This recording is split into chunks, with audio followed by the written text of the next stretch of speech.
नमस्कार. मुक्त पत्रकार न्यूज मध्ये आपले पुन्हा एकदा स्वागत. नवरा मेला तरी चालेल, पण सवत विधवा झाली पाहिजे, असली विषारी मानसिकता असलेले लोक रायगडमध्ये समाजसेवेचा आव आणून सध्या फिरत आहेत. रायगड जिल्ह्यातील पेण येथे असलेल्या JSW कंपनीच्या नवीन प्रकल्पाला आणि विस्तारीकरणाला विरोध करणारे काही तथाकथित समाजसेवक पावसाळ्यात उगवणाऱ्या कुत्र्यांच्या छत्र्यांसारखे उगवले आहेत. त्यांना कंपनी विरोधात बोंब मारण्यासाठी आता निमित्त मिळाले आहे ते JSW कंपनीच्या जनसुनावणीचे. JSW कंपनीसह रायगडातील सर्वच उद्योगांमध्ये स्थानिकांना प्राधान्य मिळावे म्हणून आम्ही गेली 3 वर्षे झटत आहोत. तेव्हा हे समाजसेवक कुठे झोपले होते? यांचा स्थानिक रोजगाराबाबतच्या प्रश्नावर काय अभ्यास आहे? आणि अभ्यास असेल तर नुसता विरोध करण्यापलीकडे यांनी काय दिवे आतापर्यंत लावले आहेत? कामचुकारपणाचा शिक्का लागलेल्या तरुण पिढीच्या हाताला काम देऊन त्यांची योग्यता जगासमोर आणण्यासाठी आम्ही गेल्या 2 वर्षांपासून प्रयत्नशील आहोत. कंपनीकडूनही आमच्या प्रयत्नांना साथ मिळू लागली आहे आणि गेल्या 6 महिन्यांत सुमारे 25 स्थानिक तरुणांना कंपनीत रोजगार मिळवून देण्यात आम्ही यशस्वी झालो आहोत. एका अभ्यासपूर्ण आणि नियोजनबद्ध पाठपुराव्याचा हा विजय आहे. आता प्रकल्पाला आणि कंपनीला विरोध करणाऱ्यांनी या बाबतीत काय केले आहे? यापुढे कंपनी वाढली तर रोजगाराच्या संधी देखील वाढणारच हे स्पष्ट आहे. पण लोकांचे प्रदूषण आणि इतर बाबतीत दिशाभूल करून येणाऱ्या उद्योगांनाच खीळ घालायची हा प्रकार म्हणजे नवरा मेला तरी चालेल, पण सवत विधवा झाली पाहिजे अशीच आत्मघाती वृत्ती आहे. म्हणूनच आम्ही या कंपनीच्या नवीन प्रकल्पाला विरोध करणाऱ्यांचा जाहीर निषेध करतो आणि या प्रकल्पाला पाठिंबा देणाऱ्या शिवसेना आमदार महेंद्र दळवी आणि शिवसेना जिल्हाप्रमुख राजाभाई केणी यांचे जाहीर समर्थन करतो.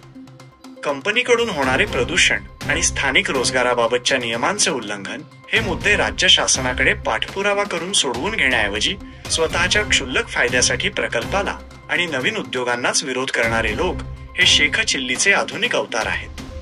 या तथाकथित समाजसेवकांनी स्थानिक रोजगाराबाबत आज अखेरपर्यंत कधी अभ्यासपूर्ण पाठपुरावा केला नाही. प्रदूषणाबाबत नुसत्या बोंबा मारण्यापलीकडे ठोस कार्यवाही यंत्रणेच्या माध्यमातून कधी करून घेतली नाही.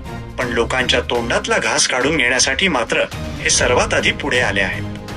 मुक्त पत्रकार न्यूजने गेल्या 3 वर्षाच्या लढ्यातून कोणाचाही राजकीय व आर्थिक पाठिंबा नसताना जे यश मिळवले आहे, त्यामुळेच आम्ही स्थानिक तरुणाला रोजगार देण्यासाठी सकारात्मक वातावरण तयार केले आहे. त्याबाबत कार्यवाही देखील सुरू झाली आहे. पण ज्यांना याची पोटदुखी आहे, जनतेला उपाशी ठेवण्यातच ज्यांचा फायदा त्यांना दिसत आहे आणि या विषयाचा काडीमात्र अभ्यास ज्यांना नाही, असे लोक उठसूट रायगडमधील उद्योगांना हैराण करून स्थानिकांच्या विकासात खोडा घालायला लागले तर त्याचे परिणाम सामान्य जनतेलाच भोगायला लागणार आहेत. स्वार्थासाठी हे पाप असे लोक का करत आहेत हा आम्हाला पडलेला गहन प्रश्न आहे. अलिबागचे आमदार महेंद्र दळवी आणि शिवसेना जिल्हाप्रमुख राजा केणी यांनी आम्हाला स्थानिक लोकांच्या रोजगाराबाबतच्या अद्ययावत सुधारित शासन निर्णयासाठी व्यक्तिशः प्रयत्न करण्याचे लेखी आश्वासन दिले आहे आणि ते काम झाल्यानंतर इथल्या स्थानिक तरुणाला निश्चित फायदा होणार आहे ही काळ्या दगडावरची रेघ आहे. उद्योगांमुळे होणाऱ्या प्रदूषणावर निदान बाहेरून उपाययोजना करता येतात, पण पोटाची आग विझवायला हक्काचा रोजगारच कामाला येतो. बेरोजगारीचं मरण आम्हाला नकोय हे आमच्या तरुणाचं म्हणणं आहे. आमच्या घरातली चूल पेटवण्यासाठी आज उद्योगांना विरोध करणारे हे तथाकथित समाजसेवक कधीही समोर येणार नाहीत हे आम्हाला माहीत आहे.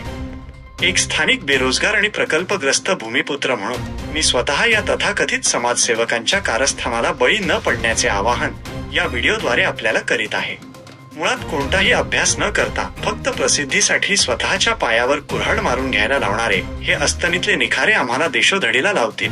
म्हणून जनतेने यांच्या नादाला न लागता रायगडमध्ये नवीन उद्योग कसे येतील आणि त्या आधाराने आणले रोजगार आणि स्वयंरोजगाराचे प्रश्न कसे सुटतील याकडे लक्ष देणे जास्त गरजेचे आहे.